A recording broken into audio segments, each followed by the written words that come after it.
이 서울 사람인 저보다 서울말을 더 아주 잘하시는 것 같아요.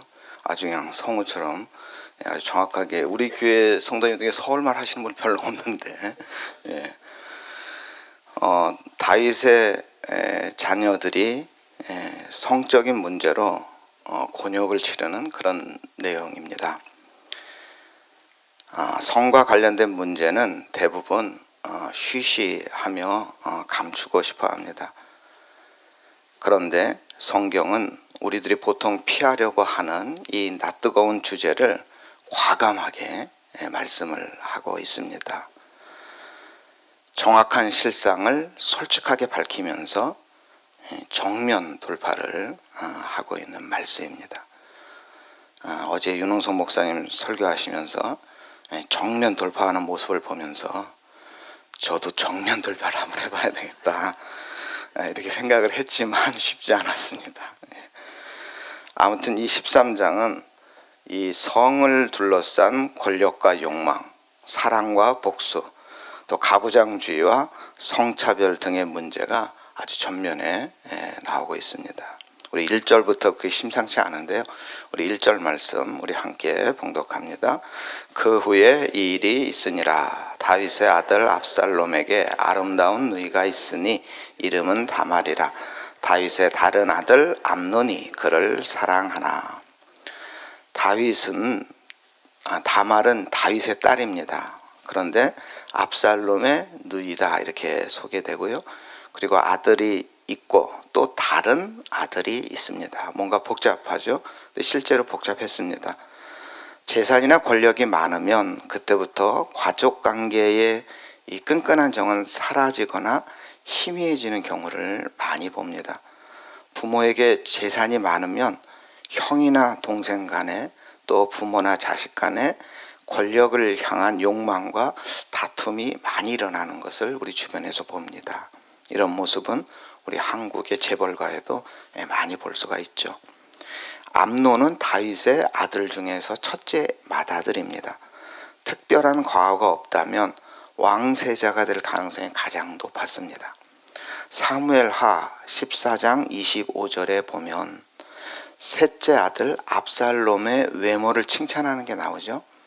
발바닥부터 정수리까지 흠이 없을 정도라고 압살롬의 외모를 극찬하고 있습니다. 그렇다면 이 압살롬의 친누이 다말의 외모도 압살롬을 닮았을 것이니 아마 클레오파트라에 버금갔을 것입니다. 그래서 왕세자 암논이 병이 날 정도로 이 다말의 이 외모에 그냥 마음이 갔죠. 우리는 보통 이런 것을 사랑이라고 하지 않는데 암논은 사랑이라고 착각을 한 것 같습니다. 암논은 욕망을 사랑으로 혼돈한 것입니다. 힘과 권력을 가지고 있는 자가 잘못된 욕망을 가질 때 이때가 가장 위험합니다. 힘이 없으면 아무리 욕망이 있어도 현실적으로 그걸 실현할 수가 있습니까? 없습니까? 없습니다. 지금도 이슬람 국가에서는 아내를 4명까지 둘 수가 있다 그럽니다. 그래서 어느 유튜브를 보니까요, 그 모로코 여자랑 결혼한 한국 남자가 나오는 그런 유튜브인데요. 이 한국 남자가 이 모로코 여자에게 야, 내가 아내를 한 명 더 두어야 되겠다 하는 주체로 몰래카메라를 하는 재미있는 내용이었습니다. 그 내용이 상상해 가시죠? 어떻게 반응이 될 건지. 근데 마지막에 이 한국 남자가 모로코 아내에게 내 능력으로는 아내 한 명도 감당하기 어렵다 이런 말로 마무리를 하고 있습니다. 이 말이 현실이고 실제 상황이죠. 이처럼 힘이 없으면, 능력이 없으면 4명까지 아내를 둘 수 있지만 실현할 수 없는 것이죠. 그러나 힘과 권력이 있는 자는 다윗의 경우처럼 욕망을 채울 수 있죠. 불법도 저지를 수가 있죠. 마찬가지로 왕세자라고 할 수 있는 암논도 마찬가지였습니다. 다말은 이복 동생이고 처녀이고 공주이기에 그래도 나름 권력의 보호를 받고 있는 사람입니다. 그래서 왕세자 힘만으로는 넘지 못할 위치에 있었습니다. 그래서 암논은 끙끙 앓으면서 병에 걸릴 수밖에 없었습니다. 우리 2절 말씀 우리 함께 읽겠습니다. 그는 처녀이므로 어찌할 수 없는 줄을 알고 암논이 그의 누이 다말 때문에 울화로 말미암아 병이 되니라. 울화, 우리 성경에 울화, 사전을 제가 찾아보니까요, 화가 치밀어 오는데 밖으로 표현하지 못하고 마음속이 답답하여 괴로운 상태를 울화라고 합니다. 어떤 성경에 보니까, 영어 성경에 보니까 상사병으로 번역을 한 것이 있는데, 제 생각에는 상사병이 아니고 욕망을 채우지 못하는 화병이었죠. 그래서 울화가 정확한 표현인 것 같습니다. 그런데 권력자 주변에 항상 뭐가 있습니까? 간신이 있는 거죠. 그래서 이 암논의 사촌인 요나답이 이 암논의 병을 치유하기 위해서 나서죠. 그래서 간신 요나답은 다말을 향한 암논의 욕망을 이룰 수 있는 편법을 가르쳐 줍니다. 악이나 범죄는 혼자 실행하기는 어렵죠. 그러나 공모자가 있을 때는 배가 되는 법입니다. 요나답은 자신의 머리만 빌려줄 뿐입니다. 이렇게 변명할지 모르지만 간신 요나답도 분명 이 다말의 이 강간죄에 있어서 이 공범임에 분명하다 하겠습니다. 또한 이 다말을 암논의 침실로 끌어들이는 데 있어서 아버지 다윗이 이용되지요. 아들의 부탁을 받고 다윗은 자기 딸을 암논의 침실로 보내서 음식을 만들어서 오라버니에게 먹이도록 조치를 취합니다. 다윗은 여기서뿐만 아니라 요 다음 이야기 압살롬에게도 다윗은 이용을 당합니다. 압살롬의 음모에 양털 깎는 축제에 암논과 왕자들을 초청하는데 그때 다윗을 또 이용하기도 합니다. 그러니까 13장 이전까지 어떻습니까? 13장 이전까지 다윗의 모습을 한번 생각해 보시죠. 우리 사무엘상의 다윗의 모습을 생각해 보시고, 사무엘상에서의 모습은 다윗이 그 어떤 어려움도 기도로 이겨내고, 그렇죠? 승리하는 모습. 그런데 이 13장까지는 그렇습니다. 12장까지는. 근데 13장부터는 그 이전까지 어떠한 음모, 어떠한 위험에도 불구하고 현명하게 기도로 대처했던 다윗의 모습이 사라져 버렸습니다. 이 13장에 나타난 다윗의 무기력한 모습은 너무 이상합니다. 밧세바 사건 이후 기도의 열기가 점점 식어서 그런 것이 아닌가 생각해 봅니다. 다윗은 이제 나이도 들었고 노쇠했고 거기다가 기도의 열기까지 식어버린 것입니다. 이 동양 사상에 보면 인간을 죽음에 이르게 하는 세 가지 독이 있다 그럽니다. 탐욕과 집착과 어리석음을 말합니다. 이 탐욕과 집착과 어리석음의 끝에는 죽음이 기다리고 있다는 것입니다. 오늘 13장에 암논도 그렇고요, 압살롬도 그렇고요, 다윗도 그렇고요, 이 세 사람은 공통적으로 탐욕과 집착과 어리석음에 빠져 있습니다. 다윗은 나중에 암논의 죄가 발각되고 난 후에 이를 제대로 처리하지 못합니다. 21절에 다윗 왕이 모든 일을 듣고 심히 노하니라. 다윗이 무엇에 분노한 것입니까? 암논의 만행이었습니까? 자기 딸에 대한 안타까움 때문이었습니까? 아니면 이런 상황에 대한 분노였습니까? 아니, 분노하면 뭐합니까? 다윗은 암논을 징계하지 않았고 그냥 유야무야 넘어가죠. 결국 암논은 압살롬에게 암살당하죠. 그리고 살인한 압살롬에 대해서도 제대로 유야무야 넘어가고 말죠. 도망간 압살롬을 도리어 그리워했습니다. 결국 압살롬은 쿠데타를 일으켰죠. 내란을 일으켜서 다윗에게 반기를 들었고 다윗의 침실을 더럽혔고 나라를 두 동강 내었습니다. 다윗은 자식에게 매우 유약한 모습을 보이고 있습니다. 사실 압살롬이 암논을 살해하는 데 있어서 다윗이 유약한 모습 때문에 암논을 제대로 치리하지 않았기 때문이죠. 다윗은 압살롬이 그술로 도망간 후에도 압살롬을 체포해서 상응한 형벌을 내려서 국가의 기강을 바로 잡았어야 되는데 그만 혈육의 정에 이끌리고 말았습니다. 사무엘상에 보면 엘리 제사장도 똑같았습니다. 성전 제사를 더럽히는 자기의 두 아들이 있었죠. 홈니와 비느하스. 이들을 제대로 다스리지 못했고 교육하지 못했고 미온적인 태도를 취했죠. 그들의 잘못을 엘리 제사장이 모르고 있었던 것이 아니죠.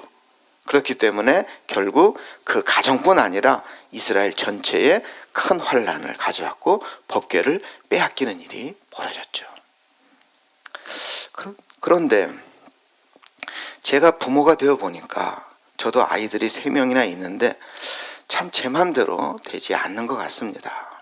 그리고 옳고 그름을 분명하게 판가름해 주기도 참 쉽지 않습니다. 정말 어떤 때는 정말 무자식이 상팔자다, 이 말이 정말 맞구나 할 때가 얼마나 많은지 몰라요. 특히 자녀 문제 명확하게 하기가 참으로 어렵습니다. 그냥 좋게 넘어가는 경우 얼마나 많습니까? 그렇죠? 정의라고 하는 것이 우리의 이성을 방해할 때가 참 많습니다. 하나님이 주신 지혜로 이 부국강병을 이룬 다윗도 기도의 힘이 빠지자 사소한 정 때문에 오히려 자식들을 망치고 만 것입니다. 다윗의 자녀 교육 실패 원인이 무엇일까? 제일 큰 원인은 바로 기도로 자녀를 인도하지 못했기 때문입니다. 우리 성도님들 대부분 자녀들을 위해서 기도하실 텐데요. 일단 자녀들을 위해서 열심히 기도하는 것 제일 중요하고요. 그런데 무작정 기도만 하지 마시고 자녀들이 우리 엄마 아빠가 나를 위해서 기도하고 있구나 하는 사실을 알도록 기도하는 것도 굉장히 중요하다고 생각합니다. 뭐 둘이 손을 잡고 기도하시든지 머리나 어깨에 손을 얹고 기도하시든지 또 혼자 기도하시더라도 자녀들이 지나가면서 우리 엄마가 기도하고 있구나, 나를 위해서 기도하고 이걸 알도록 기도하는 게 굉장히 중요하다고 생각됩니다. 이 생색내는 기도를 하라는 것이 아니라 저도 경험해 보니까 어려울 때 힘들 때 우리 엄마가 나를 위해서 기도하고 있지, 우리 아빠가 나를 위해서 기도하고 있지, 내가 이러면 안 되지, 정신 차려야지, 이런 생각이 들 때가 있더라고요. 그러니까 여러분들도 우리 자녀들을 위해서 열심히 기도하는 것은 기본이고 거기에 대해서 우리 자녀들이 기도하고 있다는 것을 알게 하는 게 굉장히 중요하다고 생각이 됩니다. 내가 아무리 교육학 박사를 하더라도 나의 이성과 나의 지식만으로 내 자식을 바르게 인도하기가 참으로 어렵습니다. 기도해야 되고 하나님이 우리의 자녀를 인도해 주셔야 하는 것입니다. 암논은 치밀한 음모 끝에 다말을 침실해서 성폭행합니다. 암논의 욕망을 계속해서 성경은 이 사랑이라고 표현을 하고 있는데 1절, 14절, 15절 이렇게 사랑이라는 표현을 하고 있는데 저는 사랑이라고 해서는 안 되고 욕망이라고 해야 맞지 않나 생각합니다. 사랑은 어떻습니까? 사랑은 온유하고 친절합니다. 사랑은 혼자 하는 것이 아니고 함께 하는 것입니다. 사랑은 나만의 감정이 아니고 상대의 감정을 배려하고 중요하게 생각하는 것입니다. 상대의 감정을 배려하지 않는 것은 사랑이 아니고 폭력입니다. 암논이 주장했던 사랑의 정체는 결국 사랑이 아니었다는 것이 밝혀지는데 성폭행 이후에 다말을 가차없이 버리죠. 이 암논의 태도에서 이 암논의 사랑은 사랑이 아니었다 하는 사실이 드러납니다. 우리 15절 말씀 우리 함께 읽어보겠습니다. 그리하고 암논이 그를 심히 미워하니 이제 미워하는 미움이 전에 사랑하던 사랑보다 더한지라. 암논이 그에게 이르되 일어나 가라. 암논이 그를 심히 미워하니 이제 미워하는 미움이 전에 사랑하던 사랑보다 더한지라. 암논의 이런 모습이 무슨 심리인지 저는 잘 모르겠어요. 정상을 정복한 후에 허탈감인지 성경은 왜 여기에 사랑이라는 단어를 붙이는지 아무튼 이건 사랑이 아니죠. 암논과 반대로 다말은 주어진 상황에서 최선을 다하는 모습을 저는 보았습니다. 다른 사건과 달리 오늘 본문에서는 피해자의 목소리가 그대로 드러나고 있습니다. 사실 오늘날에도 피해자 여성의 목소리가 제대로 드러나지 않는 경우가 얼마나 많습니까? 그런데 3000년 전이라는 이 시대적 배경을 고려할 때 다말의 목소리가 성경에 기록되었다는 것은 매우 이례적이고 뜻깊은 일입니다. 다말은 아버지의 명령에 따라 병든 오라버니를 위해서 과자를 굽는 친절을 베풀었습니다. 그것은 아버지의 명령이고 가족에 대한 사랑이었고 인간을 향한 순수한 신뢰가 있었기 때문에 이러한 일을 한 것입니다. 다말은 아무 잘못이 없습니다. 암논이 성폭행을 하려 하자 다말은 난감한 상황에서 끝까지 오빠를 설득합니다. 이것은 나를 욕되게 하는 짓이다. 이런 행동은 이스라엘에 유례가 없는 어리석은 짓이다. 다말은 암논의 행동에 대해 어리석다는 말을 반복합니다. 실제 암논은 이 어리석은 행동으로 말미암아 권력을 잃었고 살해당하고 말았습니다. 말이 통하지 않자 다말은 다른 길을 제시하며 설득하기도 합니다.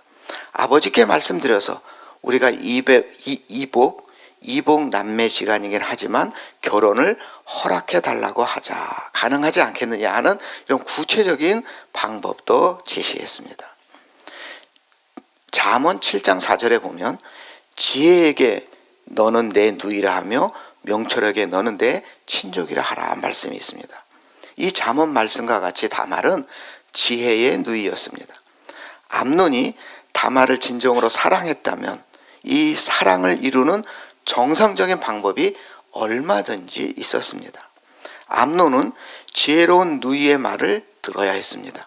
그러나 암논은 누이의 지혜를 짓밟아 버렸습니다. 잠언 7장 22절에 젊은이가 그 음녀를 따랐으니 소가 도수장으로 끌려가는 것 같고 쇠사슬에 매이러 가는 것 같도다. 음녀를 따르지 말라는 잠언의 말씀을 아마 암논도 알고 있었을 것인데 암논의 경우 정작 중요한 이 순간에 이 말씀이 생각나지 않았고 욕정을 이기지 못했습니다. 다말은 저항했지만 폭력의 힘을 이기지 못했습니다. 이후 다말의 태도는 매우 현실적입니다. 다말은 자신을 버리려는 암논을 향하여 나를 쫓아보내는 이 큰 악은 아까 내게 행한 그 악보다 더하다. 이렇게 16절에 말씀하고 있습니다. 다말은 아주 비통하면서도 단호한 어조로 항의한 것입니다. 다말은 이렇게 된 바에 암논과의 결혼도 생각하고 있었던 것 같습니다. 순결도 중요하지만 더 중요한 건 삶이고 명예고 생명이지 않습니까? 실제 율법에 보면 불륜이나 성폭행을 행한 자는 사형에 해당하지만 처녀에게 행한 경우에는 배상을 하고 결혼함으로써 용서받을 수 있었습니다. 암논은 성폭행이라는 악에 더하여 무정함과 율법을 범하는 더 큰 악을, 더 큰 죄를 범하고 만 것입니다. 다말은 이를 단호하게 지적했지만 암논은 귀를 닫았고 죽음의 길로 간 것입니다. 18절에 암논의 하인이 그를 끌어내고 곧 그 문빗장을 지르니라. 얼마나 냉혹합니까? 아버지 다윗은 밧세바와의 문제에서 자기 잘못을 합리화하려고 했지만 결국 나중에는 자기의 잘못을 끌어안는 책임적인 모습을 보였는데 암논은 전혀 죄의식도 책임감도 없었습니다. 그럼에도 다말은 이에 굴하지 않았습니다. 약자가 할 수 있는 저항이 무엇입니까? 그것은 울부짖는 것입니다.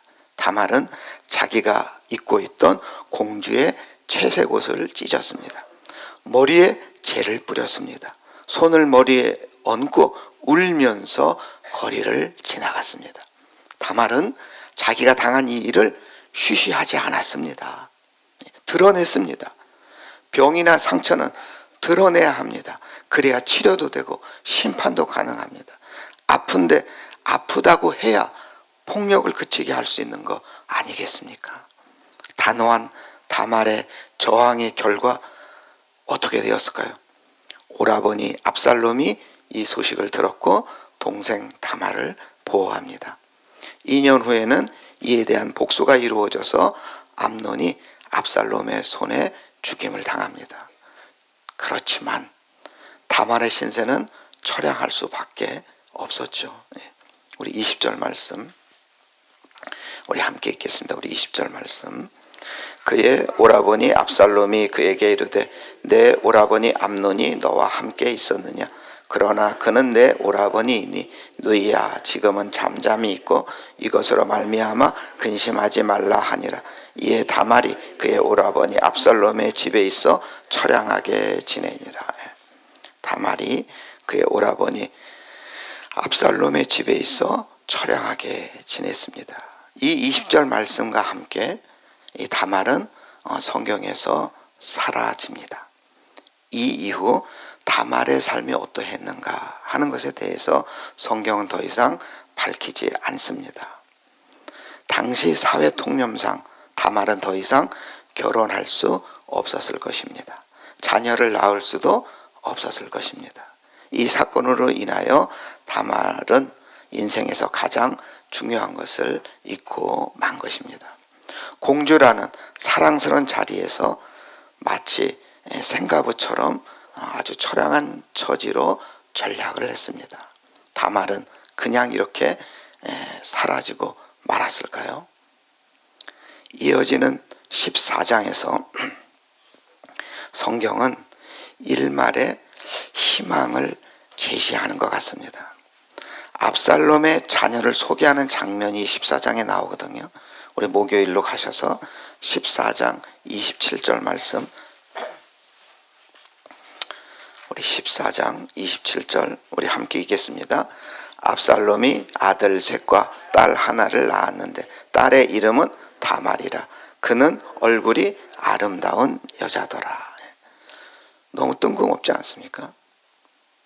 이 구절이 없어도 전혀 문맥에 이상하지 않습니다. 압살롬이 아들 셋, 딸 하나를 낳았는데 딸의 이름이 뭐라고요? 다말이라고. 근데 이 딸이 어땠다고요? 너무나 이뻤다. 이렇게 성경은 이 기록을 남기고 있습니다. 아들이 중요합니까? 딸이 중요합니까? 지금 이 시대는 딸이 중요합니다. 저 같은 아들만 셋인 사람은 나이 먹어서 고생합니다. 하지만 이 3000년 전에 다윗의 시대에 누가 중요합니까? 아들이 중요합니다. 딸 100명하고 아들 1명하고 안 바꿉니다. 그런데 희한해요. 압살롬이 아들이 몇이라고요? 딸이 하나. 근데 아들 이름이 나옵니까? 안 나옵니까? 희한하죠? 딸의 이름이 중요합니까? 안 중요합니까? 이 시대는 안 중요하다니까요. 우리 할머니 이름 있습니까? 없습니까? 없잖아요. 이름 잘 안 부르잖아요. 이름이 기억되지 않아요. 이미 사무엘하 13장 1절에 다말은 아름다운 누이로 소개되고 있습니다. 압살롬은 자기 누이 다말을 기억하거나 위로하기 위해서 자기 딸에게 같은 이름을 지은 것일까 이렇게 생각할 수도 있는데, 성경이 이 다말의 이름을 언급하는 것은 마치 다말이 부활한 것처럼 보입니다. 새로운 인생의 시작을 말하는 것처럼 생각됩니다. 하나님의 부르심에는 비극이 없습니다. 악을 선으로 바꾸시고 협력하여 선을 이루시는 분이 바로 우리가 믿는 전지전능한 하나님이심을 우리 성도님들 꼭 믿으시기 바랍니다. 이 세상에 살다 보면 다말처럼 자기가 잘못이 아무것도 없는데도 억울할 수 있고 비참하게 될 때가 있습니다. 하지만 우리 하나님은 공의의 하나님이십니다. 모든 것을 협력하여 선을 이루시는 분이고 악을 선으로 바꾸어 주시는 분입니다. 이 전능하신 하나님에 대한 굳건한 믿음으로 불행을 은총으로 바꾸어 역전하시는 우리 성도님들이 다 되시길 주님의 이름으로 축원합니다.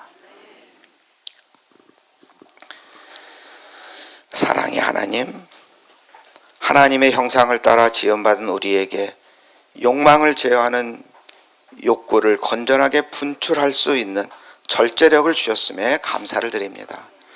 그러나 사탄은 탐욕과 집착과 어리석음을 무기로 욕망을 넘치게 하여 우리를 죽음으로 달려가게 충동하고 있습니다. 집착하지 않게 하시고 사물의 이치와 하나님의 뜻을 헤아리는 지혜를 주시고 성령으로 우리의 연약함을 도와주시옵소서.